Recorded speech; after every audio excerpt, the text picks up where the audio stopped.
What evil lurks in the hearts of men? The shadow knows.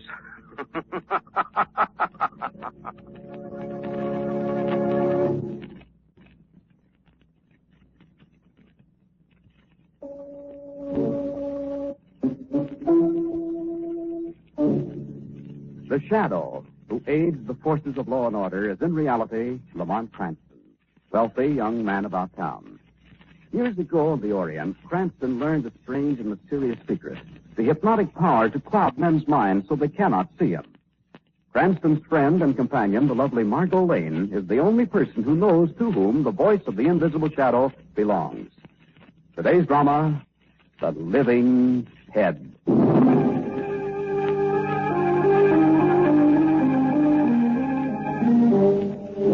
As our story opens, a large black sedan rolls down a back road leading into town. And suddenly, another car swings out and falls in behind the large sedan. In the first car are a man and a woman. What's the matter, honey? My driving make you nervous? Of course not, Colonel. Oh, what's the car back there? Oh, well, this isn't a private road, you know. I know. But I got the funniest feeling. I think they're following us. Oh, nonsense, honey. That movie we just saw gave you ideas. They just happen to be going our way. Maybe. They're getting closer all the time. They're just trying to pass us, that's all. Kid, look out! Oh, they're running me off the road. You all right, Marie? I think so. Ken, those men, they're getting out and coming back. Yeah, so I see. I have something to say to them. Well. It ain't Mr. and Mrs. Ken Martin. Well, how do you know my name? I got a Ouija board, cousin. Get out of there. Say, what is all this? Ken, that other man, he's got a gun. Yeah, a gun. Oh, I'm sorry, folks. That's Lukey. That gun of his has a bad habit of going off. Bad habit. Ken, please, for my sake, do what they ask. I'm waiting for you two to get out of that car. Maybe I ought to help you out. What do you want? What is all this? We want 20,000 cash. Oh, you're crazy. We haven't got anything like that. You ain't looked at your bank book lately, cousin. We was figuring on holding you as security, sort of. Kidnappers, eh? Marie, don't give them a penny. Oh, there you go, spoiling things. I thought we was getting along so nice.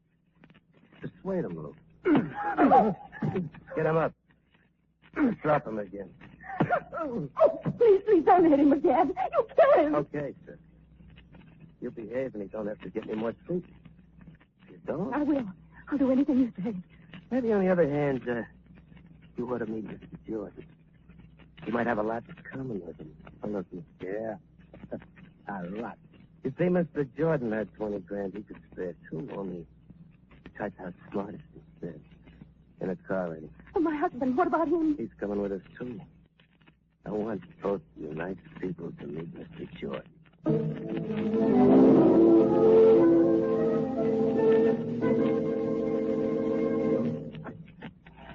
Hello, Professor. We got company from Mr. Jordan. Good. I'm getting lonely lately. I'll be glad to see somebody. Step in, Mrs. Martin. This lady come to see Mr. Jordan. Yeah. We got our husband out in the car. He'll be staying with us for a while. Oh, for good? Depends. This is Mr. Jordan's little room, Mrs. Martin. Don't be too annoyed if he doesn't stand up when you enter. Light the candles, Professor. Certainly. There we are. Cozy little place, isn't it?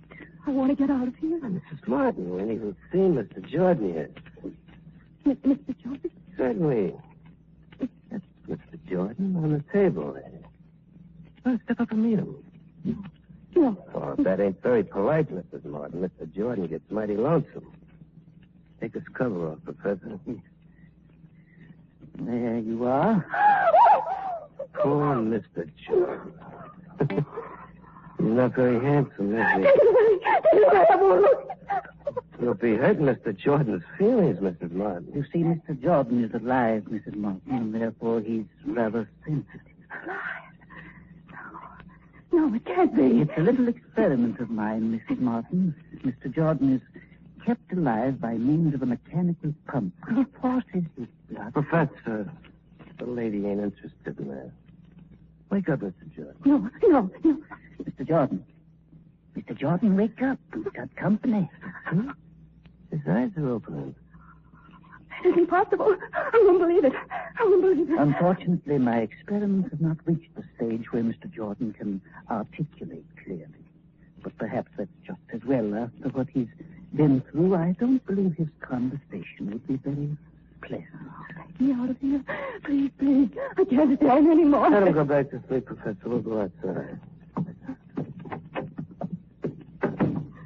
Well, Mrs. Martin, now that you've seen Mr. Jordan, you know what could happen to your husband. I'll pay anything. Only Ken mustn't be harmed. You must promise me that. Ken mustn't be harmed. Won't be. Not as long as you play ball. And as long as you remember, Mrs. Martin, that talking to cops is poison.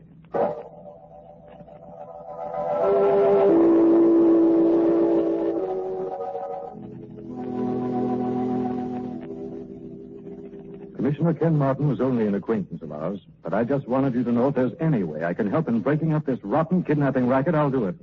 I think any decent citizen would. Well, there's nothing I'd like more than to bust this kidnapping gang wide open, but right now our hands are tied. Well, do you have any idea who the gang might be, Commissioner? We've had every creep and stool and mug in the city in with a lineup, and we haven't had a lead yet. What about the families of the victims, Commissioner? Well, they won't tell us a thing. Somehow this gang has put something that must be even worse than the fear of death into these people. Have you talked to Mrs. Martin? And she won't say a thing. Admits her husband's missing, sure. But we can't get another peep out of her. Well, Lawton? Yeah, I know. Send him in. Here's another example, Cranston. This fellow Lawton was in a car with his partner Marcus when Marcus was murdered. But Lawton won't say a word. Come in, Mr. Lawton. You, want to see me again, Commissioner? Yes, Mr. Lawton. We need your help to break up this filthy racket. You saw the man who killed your partner. You must have. You can help free the city from their terror if you'll talk. I'm sorry, Commissioner. I can't help you. But you must, man. We'll give you protection. Could you protect Marcus? Could you protect any of the others? So you're afraid. You'd rather let those rats go scot-free than risk your own hide. Sorry, Commissioner. I can't help you. That's final, Mr. Lawton? I'm sorry, yes. Okay, that's all. See what I'm up against, Cranston? Yes, I see, Commissioner. This racket has to be smashed if the citizens themselves have to turn over every stone in town and crush what runs out from under it. Yes, but how? How? I don't know. But we'll help any way we can, Commissioner. Any way. Well, thanks, Lamont. I'll let you know if there's anything you can do. Darling, we ought to be going. Yes, well. Goodbye, Commissioner. Goodbye. I've never seen you so wrought up about a case, Lamont. Not just the case. This whole business of kidnapping, Margot. The vilest crime in the book. Yes, it is. There was only something we could do, though. I think the first thing is to have a talk with Marie Martin. She didn't talk to the police, and she may not talk to us. But she just might give us some kind of a lead.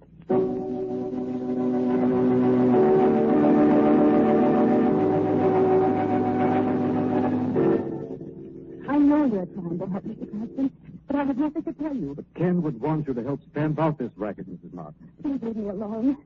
You can't help. Oh, Lamont, never again. The police will protect you, Mrs. Martin. Protect against being killed, you mean?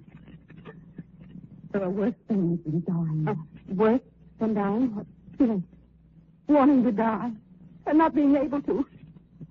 Please don't let me know. I said more than I should. You've got to tell us more, Mrs. Martin. Have you ever heard of the living head of what? What is it, Mrs. Martin? No, I can't tell you. I won't tell. I won't.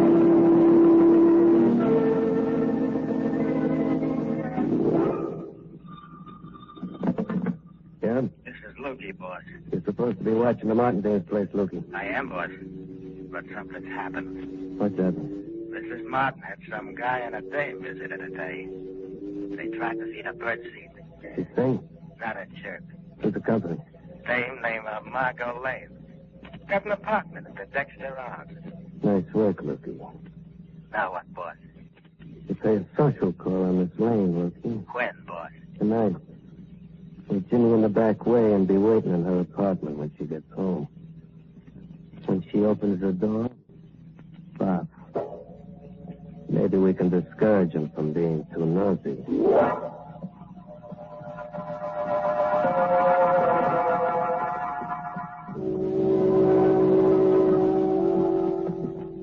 Well, here you are, Margot. Delivered right to your doorstep. Don't you want to come in for a minute, darling? No, I'd better not. Thanks just the same. You're worried about the kidnapping, aren't you? Yes, Margot.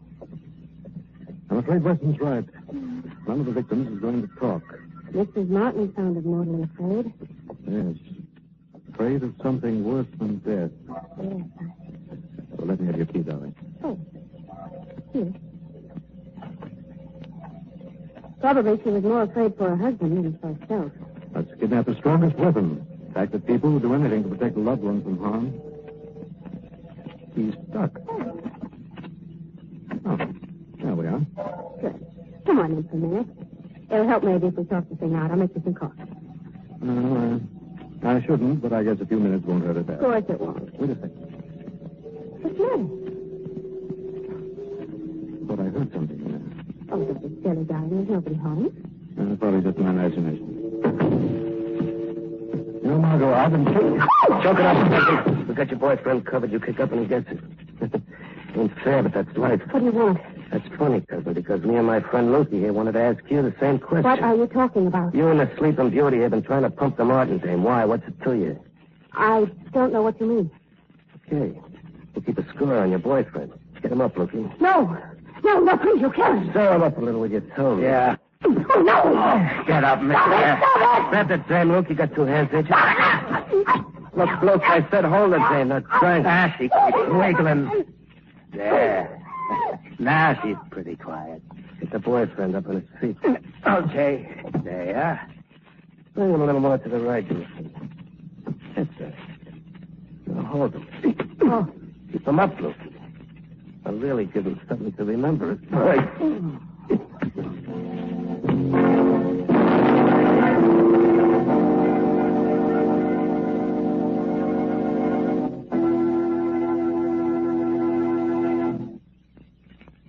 They say that misery loves company, but wouldn't misery a lot rather have some honest-to-goodness relief?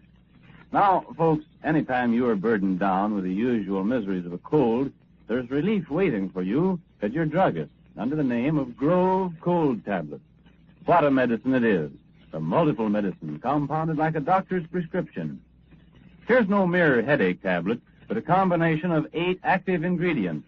Yes, 8 medicinal ingredients that'll take right hold and work internally on all these usual cold miseries at once. I mean, they help reduce fever, relieve headaches, alleviate body aches and pains, reduce nasal stuffiness. It's no wonder that millions of cold sufferers have turned to Grove for cold relief for 51 years. Of course, rest and avoid exposure. But be sure you insist on the genuine Grove Cold Tablets and take exactly as directed. Look for the Grove signature on the box because Grove spells relief from cold miseries. And now, back to the shadow.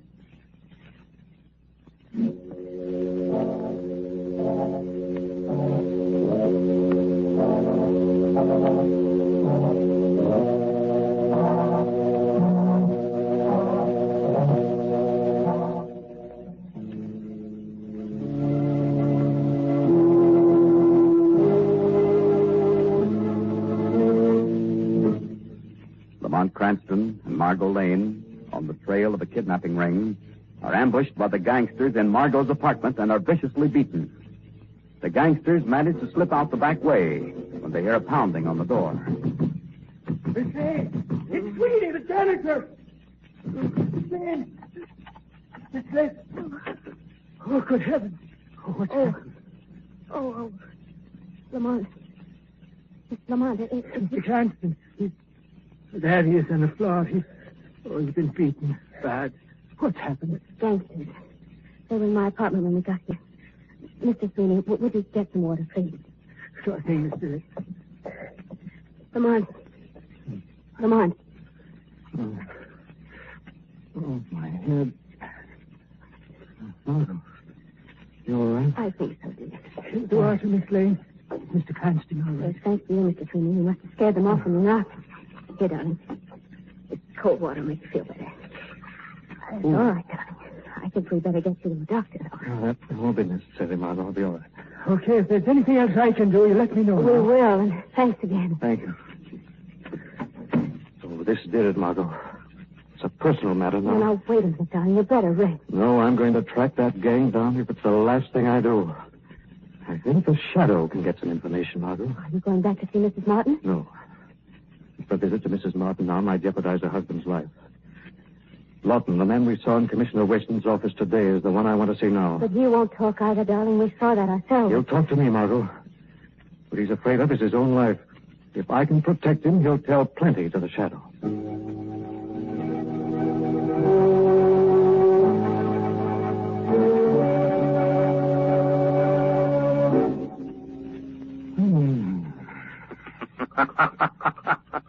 Wake up, Mr. Lawton. Who said that? Where's the light? There's no one here. The Shadow is here. I can't see anyone. No man can see the Shadow. I'm here to learn the names of the men behind this kidnapping terror and where I may find them. I can't tell you. I won't tell you. You'll tell me, Lawton. I'm going to smash that ring if it takes me the rest of my life. But if they find out I've talked, they'll kill me. They'll make me the living head. No man will ever know what you've told the Shadow. I want to believe that. And I'd like to help. What is this living head you talk about? Oh, it's horrible. They keep it alive somehow. It just stares as if it wants to die. The Shadow will see there is no more living head, Lawton. If you'll give me the information I need. How can I contact these kidnappers? Who are they? Where are they? I don't know. I'm supposed to meet them tomorrow night. To pay them $5,000 they've demanded to let me live. Tomorrow night? Where? At the old country road. At midnight. You'll keep your appointment, Lawton. But you'll tell them you haven't the money. Oh, no, I mustn't. The Shadow will protect you, Lawton.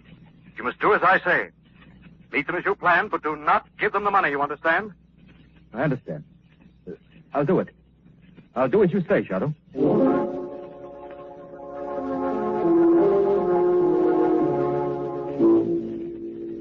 Where were you all afternoon, Lamont? Library mostly, Margot. Then I dropped up to the medical college, talked to Dr. Rossinoff, the famous vivisectionist. And what's going to happen tonight? Lawton's meeting the kidnappers, but he's not going to pay. Darling, what will they do to him? Take him to their hideout, I hope. Won't he be in danger? No, Margot. I'm going to follow as the Shadow when they take Lawton to their hideout. Then the Shadow will go in. You go for the police. But give me 10 minutes in there before you call Weston.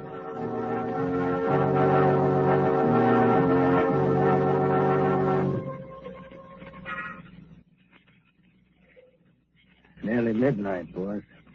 Could be Lawton ain't gonna show. He'll show, Loki. Wouldn't be polite to keep us waiting. Hold it. Car coming up the hill. Like I told you, Loki. Lawton wouldn't disappoint us. It ain't polite. Besides, it ain't healthy. Just about on time, cousin. Oh. Yeah, just about. That's good. You got something for me, Lawton? I haven't got the money. Oh. He hasn't got the money, Loki. No money. That's bad. Well, I tried to raise it, but I couldn't. No? Sad, ain't it? Suppose we take a little ride in your car. What? Move over. Look, you'll drive. Well, wait a minute. I'll get the money. Tomorrow, maybe. You heard the boss. I'll get in on this side to keep you warm, Lawton. You must be cold. You're shivering. Ready, boss? Yeah, Loki. Let's go.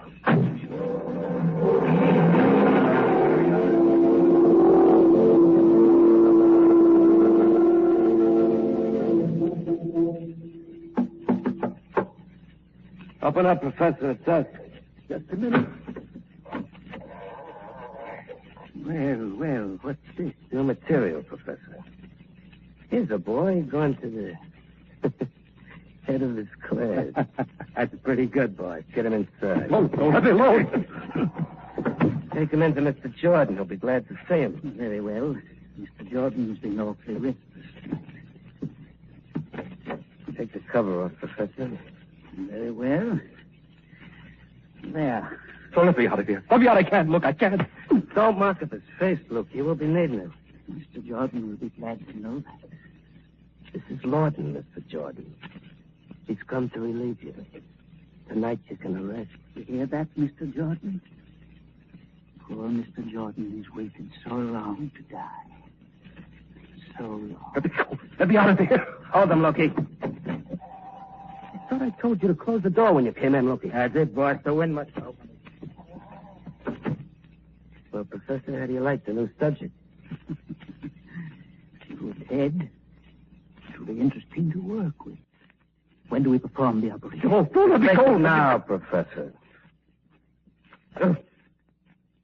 I'll tell. I've got the money. Don't worry, Lawton. They're not going to take your head. Boss, listen to Mr. Jordan. He's talking. What's the idea, Professor? I didn't have anything to do with that, Rocco. Maybe it's time for me to have my revenge on you, Rocco. Shut the head up, Professor. I can't. I'll shut it up. You should know you can't kill the living head, Rocco. Incredible. Incredible. Rocco, I'm getting out of here. Nobody gets out of here, Loki. Who are you? You're not the head. Who are you? I'm the Shadow. I've come to take vengeance. Put up that gun, Rocco. I'll kill you, Professor. This is a frame. No, Rocco, don't. I said put up that gun, Rocco. What was that? Something knocked the gun out of my hand. Hoppers, let's get out of here. Don't move. Grab that gun on the floor, Lawton. Keep them here till the police arrive. It wouldn't do to have the police find the Shadow here. Whatever it was, it's gone. What are you waiting for, Loki? Huh? What do you mean? You need a blueprint, you got a rod. Take them. Shut up, you. Don't move your hand any closer to that pocket, Lukey. Take them, I told you. Keep away from that gun, Lukey. Well, you've just talked your gunsel into suicide, Rocco. Now, maybe you'd like to try something. All right, take him down, one.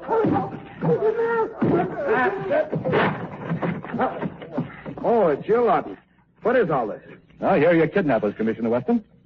This one's the leader of the gang. That one was the strong-arm man. And over there's the professor, head of the terror department. Oh, well. I had you all wrong, Lawton. I thought you were scared. Breaking up this gang single-handed took plenty of courage. To tell you the truth, Commissioner, it wasn't exactly single-handed.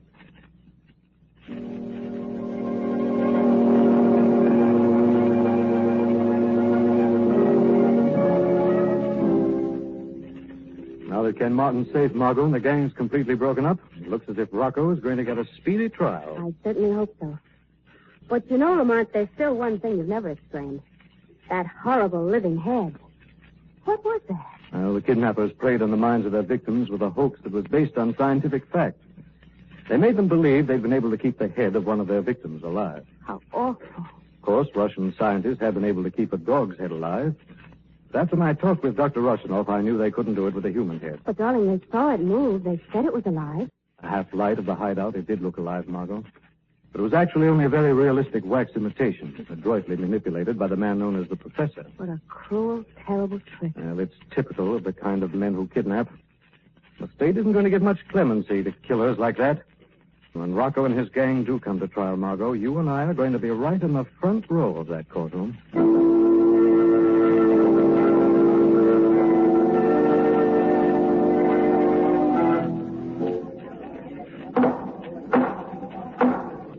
Rocco Vitale, in accordance with the verdict reached by the jury, I hereby sentence you to die in the electric chair at the state penitentiary. And may God have mercy on your soul.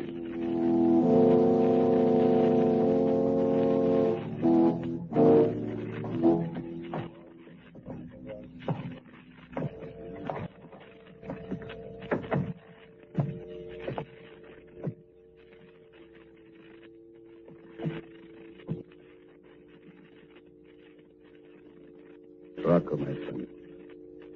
Do you have anything to say before you die? No, sir. I ain't got nothing to say. Confiteor, Deo omnes Deus. Iasum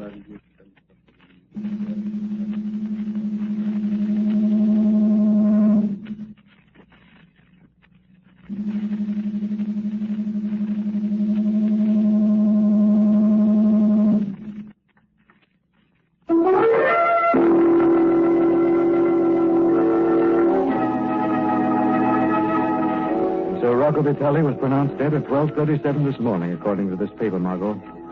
And I just hope that every rotten, murdering gangster who even contemplates kidnapping will get the same kind of swift, sure justice.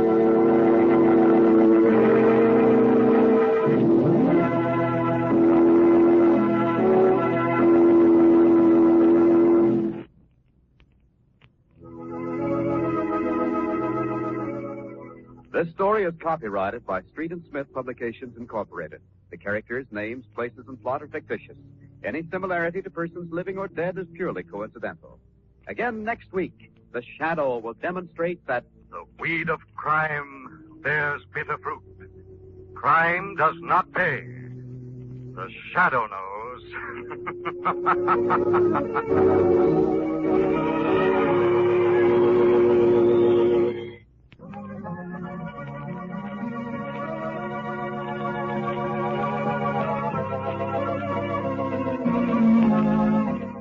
This is the Mutual Broadcasting System.